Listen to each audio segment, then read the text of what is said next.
Olá a todos e a todas, bem-vindos a mais um vídeo. Hoje o cenário é diferente e desculpem desde já pelo eco. Porquê? Eu decidi gravar este vídeo hoje porque chegámos aos 1000 subscritores.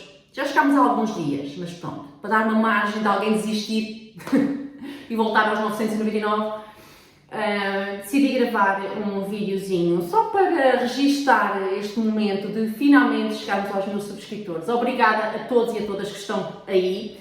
Há aqueles que estão cá há pouco tempo, há se calhar dias ou semanas, há aqueles que estão cá há meses, há aqueles que estão cá desde o ano passado, há aqueles que estão cá desde 2020, quando eu criei o canal.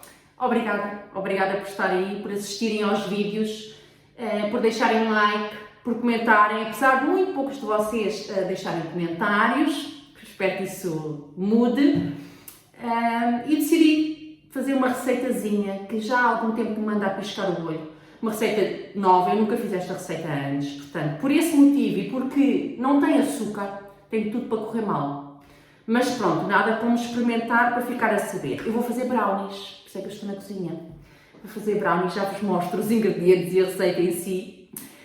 Mas antes de irmos para o docinho, eu queria só pedir-vos que comentem, enquanto eu estou a falar, agora, neste preciso instante, comentem aqui no campo, estão a ver o campo dos comentários, está aqui em baixo, comentem e digam há quanto tempo é que vocês estão aí, mais ou menos, há quanto tempo é que vocês seguem ao canal, há muito, há pouco, há anos, há meses, há quanto tempo é que vocês estão aí, porque eu não conheço, eu acredito que não conheço a maior parte de vocês, aquela parte que assiste aos vídeos de forma silenciosa, de forma muito discreta, digam-me olá, deem um oi, deixem um emoji, deixem uma notinha qualquer, por exemplo, há quanto tempo é que seguem aqui o canal, e se querem algum conteúdo diferente, agora para 2026, por exemplo, digam-me qualquer coisa no campo dos comentários enquanto assistem ao resto do vídeo, porque o canal tem tido muito poucos comentários. Eu estou muito triste, eu quero a vossa interação, quero saber o que é que vocês pensam, o que vocês sentem, o que é que vocês estão a ler, se já leram aquilo que eu li, coisas desse género, está bem?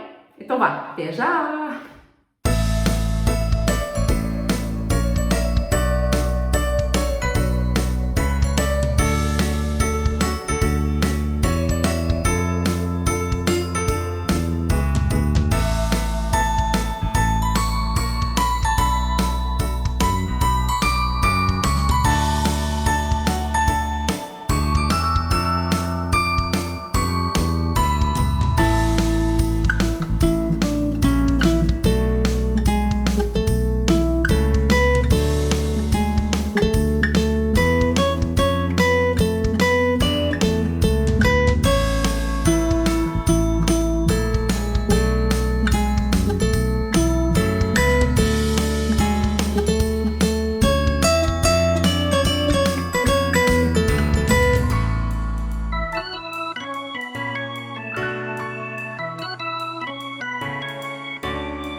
Então, estou aqui de volta ao escritório para vos falar das minhas leiturinhas do mês de novembro.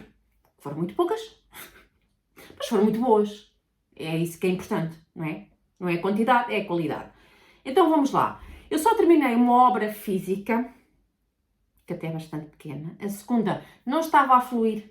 O segundo livro que eu peguei que não estava a fluir e acabei por deixar pôr de parte. E pronto, hei de pegar nele novamente, mas não concluí, não interessa. Livrinho físico, falo de Budapeste, do Chico Buarque, uma obra bastante fininha, que eu já tinha começado a ler aqui há uns tempos bons, há largos meses, creio. E até estava a gostar, mas depois, por algum motivo, a minha concentração foi-se para este livro e eu acabei por voltar a pôr na estante e tirei outro livro e li o outro e pronto, não interessa. Mas cheguei sempre com aquela ideia, tipo, que disparado, um livro tão pequenino, eu tenho que acabar isto, até estava a gostar. Então foi este mês, peguei nele. E este livro, apesar de pequenino, tem bastante que se lhe diga. A história, em termos de ação, de enredo, não é nada complexo, não é nada com muitos acontecimentos de todo, mas a escrita e aquilo que está subentendido e as leituras que nós conseguimos fazer desta obra torna, a meu ver, bastante rica. Nós temos aqui um homem brasileiro, o José Costa, que é ghostwriter. Portanto, ele escreve vários tipos de textos, artigos, teses, livros, etc., para pessoas que não têm a capacidade ou que não querem fazer esse trabalho e pagam-lhe, não é? Contratam-no para fazer trabalhos específicos e ele faz no anonimato, não é? Ghostwriter. E ele vive confortável com isso. Ele não é a pessoa de querer a luz da ribalta, querer o nome dele por aí, que as pessoas sabem que o que ele escreveu, isto, aquilo ou aquilo outro, não é. Ele vive muito bem no anonimato, numa vida low profile. E nós vamos conhecendo este homem e a vida dupla que ele acaba por criar. Por um lado, ele vive no Rio com a esposa que, ao contrário dele, é uma figura pública. Eu acho que ela era tipo pivô, ela aparece muito na televisão a dar as notícias, portanto eu acho que ela era pivô daquilo que me recordo. E ele dá a sensação que até gosta da mulher, mas a relação deles não é de cumplicidade, de sequer de amizade, não aparenta. É uma relação que se nota que é muito, muito distante, a forma como ele descreve a relação deles quando eles estão juntos. A certa altura, ele faz uma viagem pela Europa para ir a um encontro de escritores anónimos. Há um evento qualquer de escritores anónimos, acontece ali uma situação durante a viagem, ele vê-se obrigado a pernoitar em Budapeste. Uma cidade onde não era suposto ele ir, mas acaba por lá passar um períodozinho. Ele fica em Budapeste e quando ele lá está pela primeira vez na vida, ele tem contacto com a língua húngara, não é? Sendo Budapeste a capital da Hungria, é normal. E ele fica completamente fascinado com aquele idioma novo, que ele não percebe nada, ele não sabe sequer onde é que começa uma palavra onde é que acaba uma palavra e começa a outra, mas ele fica ali vidrado naquela sonoridade. E muito do livro tem muito a ver com esta questão da linguagem e dos idiomas. Ele acaba por voltar depois, mais tarde, a Budapeste e acaba por criar ali uma vida dupla, com uma amante, com uma mulher chamada Kriska. Portanto, por um lado, nós temos um José Costa a viver no Rio de Janeiro com uma esposa, a Wanda, e com um filho que parece que, a forma como ele fala da criança, parece que a criança nem é dele, parece que ele vive num mundo alternativo em que a criança não existe, parece assim algo à parte que não lhe pertence, com quem ele não tem relação, é assim um bocado estranho. É um escritor anónimo, uma pessoa muito low profile. Por outro lado, tem uma mulher com a qual tem uma relação assim algo fogosa, há descrições que ele escreve no corpo dela ali, né? O seu quê de tensão sexual entre eles, e há uma relação efetivamente sexual entre eles. É uma vida paralela que aparentemente o fascina bastante, e nós vamos ter o descritivo desta vida alternada: Brasil, Hungria, Rio, Budapeste, a mulher oficial com o filho, a outra. Este fascínio pelo idioma que ele não entende e continua a ter uma relação com aquela mulher e diz-lhe sempre as mesmas palavras, o mesmo vocabulário, usa sempre o mesmo vocabulário, e aquilo é tudo para ele muito, muito, muito fascinante.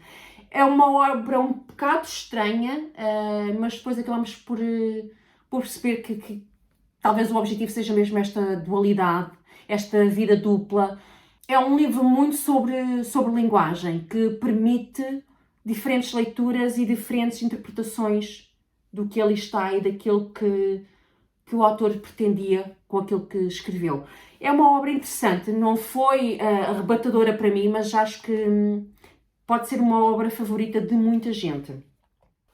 Depois, ouvi um audiobook que eu tive conhecimento desta obra porque na altura estava nomeado para um dos prémios do Goodreads, uma das categorias do Goodreads Choice Awards, para a categoria de ficção histórica. Não sei se estava nomeado para mais categoria, mas pelo menos para a categoria de ficção histórica estava. Chama-se The Book Club for Troublesome Women, de Marie Bostwick.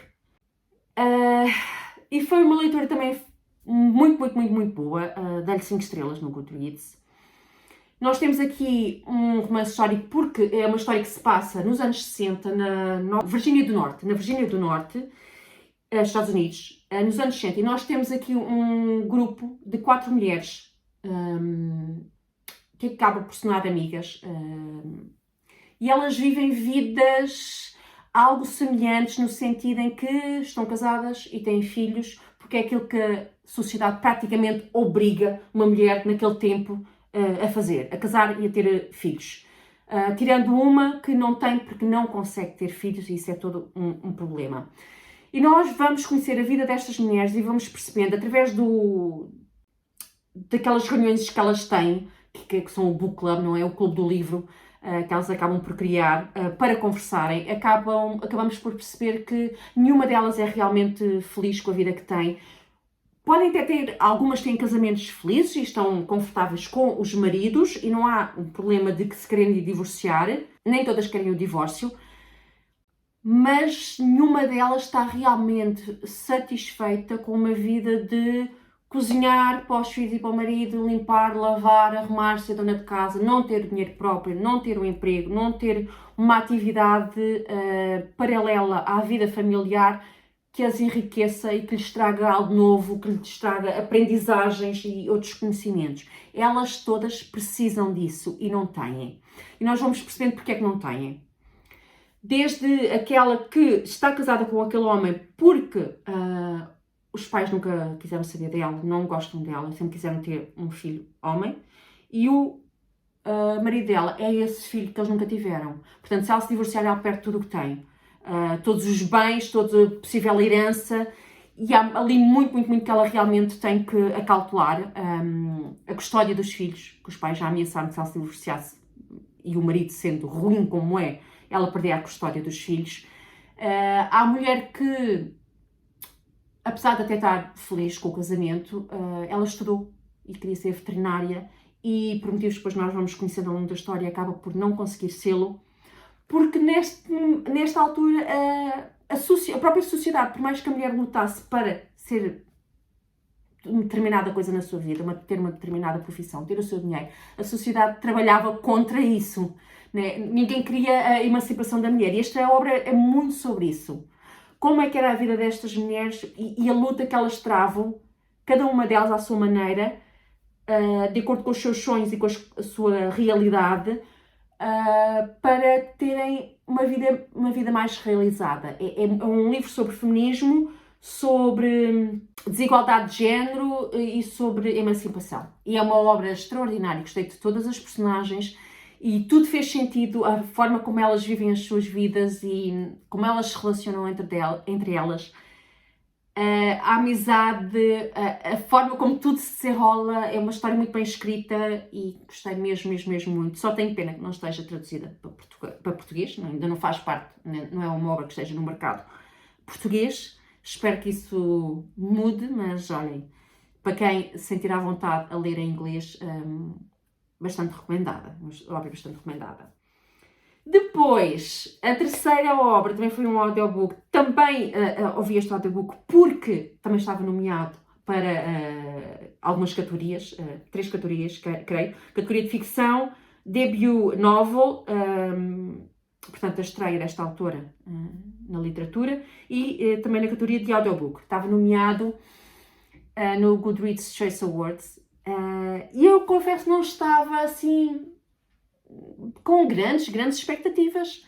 Uma capa assim simples, amorosa, bonita, mas muito simples, com 2 passarinhos. Um livro que se chama The Correspondent. Ok, deixa ver o que é que isto é, mas foi a minha melhor leitura deste mês. Apesar das outras 2 também terem sido muito boas. Foi a melhor leitura deste mês e recomendo tanto. Tenho muita pena que não tenha ganho. Eu já estive a ver os resultados, à data em que estou a gravar este vídeo já saíram os resultados do Goodreads.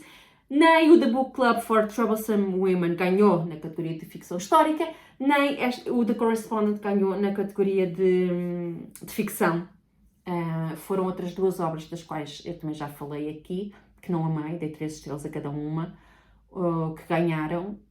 E não surpreendentemente, porque são os escritores mais populares. Falo de Taylor Jenkins Reid com o seu Atmosphere e a obra My Friends do Frederick Backman, foi as que ganharam. Ok, aceito, não fiquei surpreendida, mas gostava muito que estas obras tivessem tido também o seu reconhecimento. Não ficaram mal classificadas, mas tudo bem, enfim. Então, no The Correspondent nós temos aqui a história de uma mulher fantástica. E esta mulher já tem 73 anos, à data em que começa a história. E ela é uma mulher divorciada, que teve 3 filhos ao longo da vida, com o marido. E um desses filhos, quando era criança, idade de escola primária, houve um acidente certo dia e a criança morreu. Uma morte trágica, inesperada, que causou um horror de sofrimento a todos. E nós vamos ficando a perceber ao longo da história que esta história é correspondência. Daí o livro se chamar The Correspondent. São cartas e e-mails que ela troca com vários personagens. Tudo o que se passa nesta história é correspondência.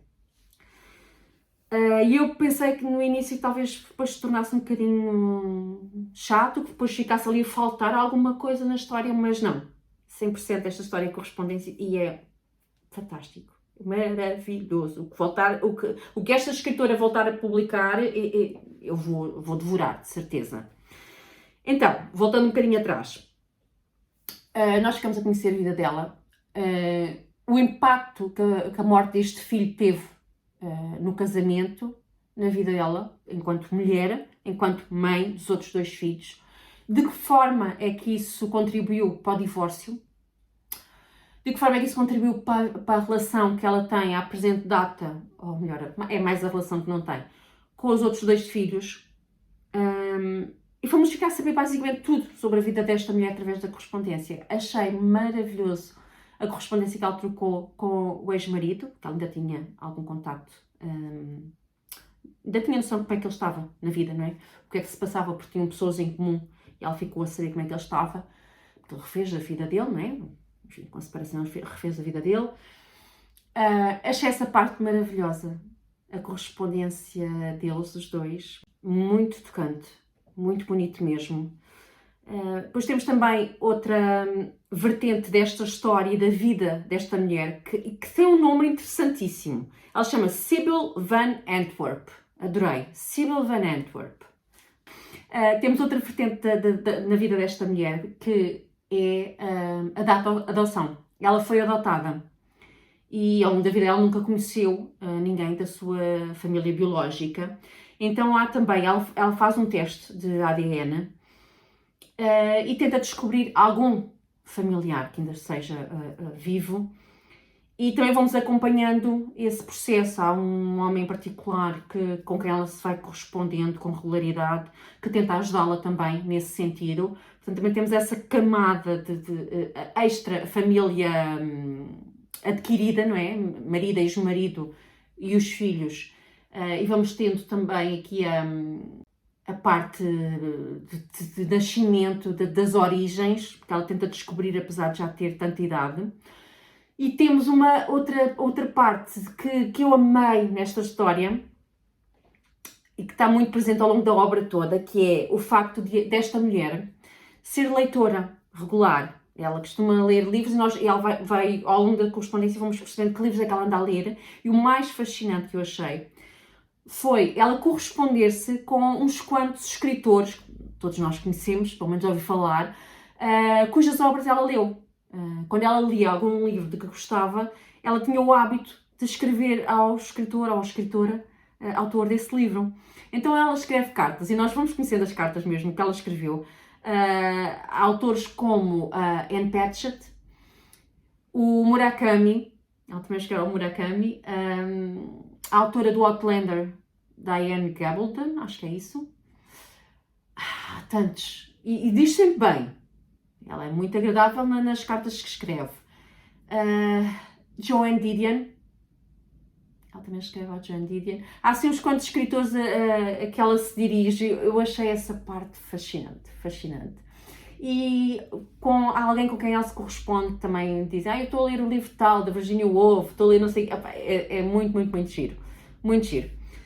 Olhem, do princípio ao fim foi uma história envolvente, muito bem escrita, muito interessante, sempre com aquela coisa de o que é que vai acontecer a seguir na vida desta mulher. E depois nós sabemos que ela também tem problemas de visão, uma leitora com problemas de visão, e também há essa questão, o que é que vai acontecer com a visão dela, será que vai perder ou não, a questão com a família, com a filha. Olhem, do princípio ao fim uma história fascinante, muito interessante, muito bem escrita, muito cativante. Eu adoro estas histórias que acompanham as personagens ao longo de décadas. Neste caso é todo um regresso ao passado, não é? Há aqui muita introspeção daquilo que aconteceu, o peso que esta mulher teve ou não no que foi o desenlace do seu núcleo familiar. Ela responsabiliza-se pelo divórcio, não é? A forma como geriu ou não geriu a perda do filho. É muito bonito a reflexão desta mulher e os que a rodeiam ou os que a rodearam ao longo dos anos, o que é que eles têm a dizer sobre a pessoa que ela é hoje. Muito, muito, muito bonito. Super recomendo esta obra a toda a gente. Infelizmente não está traduzido para Portugal. Esta autora ainda não chegou cá. Eu espero que isso mude. Portanto, neste momento é só para quem lê ou no original em inglês ou em qualquer outro idioma em que esta obra esteja traduzida. Mas The Correspondent é das melhores leituras que eu fiz este ano, 2025, que é um ano em que eu fiz muito boas leituras. Este também vai para o pódio, sem sombra de dúvida. Olha, e é isto. Das minhas leituras é isto. Foram 3 leiturazinhas concluídas. Tenho uma ongoing que vem de novembro. Não sei quando é que vou concluir, portanto não vou falar já dela. E é isso, ok, tá? É isso.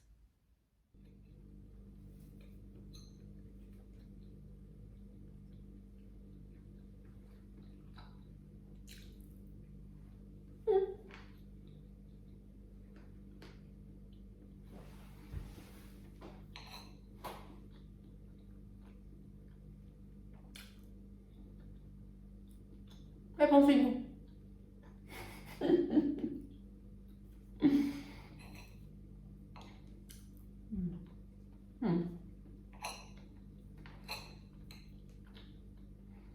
Não precisa de açúcar.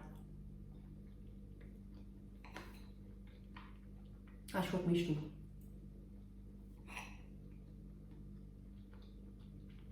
Preciso de um café. Então, fui fazer, entretanto, um cappuccino. E já estou no segundo quadrado de brownie. Não é dizer que tem um sabor extraordinário, porque lá está, não tem doce, a não ser o da fruta.